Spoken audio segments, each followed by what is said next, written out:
All right, this is an M60A3 main battle tank. The tanks were used from Vietnam era through the mid-90s when they finally replaced them all with an M1 Abrams. It is powered by a huge Detroit diesel engine. Makes a loud racket you can hear coming from miles away. This currently has a 120 millimeter smoothbore. Originally it had a 105 millimeter rifled bore, and in the late 80s is when they transitioned to the smoothbore.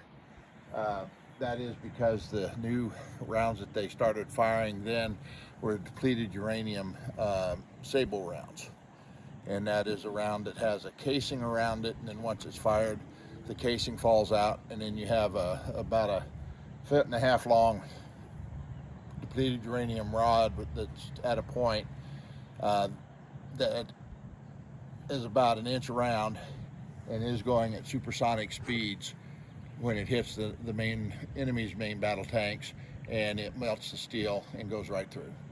The 105 basically didn't have that ability. It was primarily high explosive. The M1 Abrams can go a lot faster. As a matter of fact, it's governed to not go faster than 45, but take the governor off, it'll go 75, 80 miles an hour easy.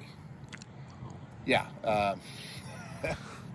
And the M60 originally had to stop and shoot.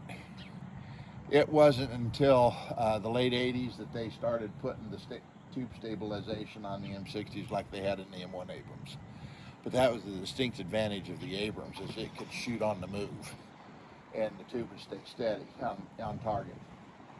So the crew in here, you'd have a commander, you'd have your driver, and you generally have 3 people inside.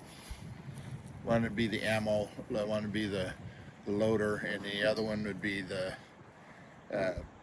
assistant platoon sergeant that would be sighting in the sights and everything, identifying the targets that the commander's identifying.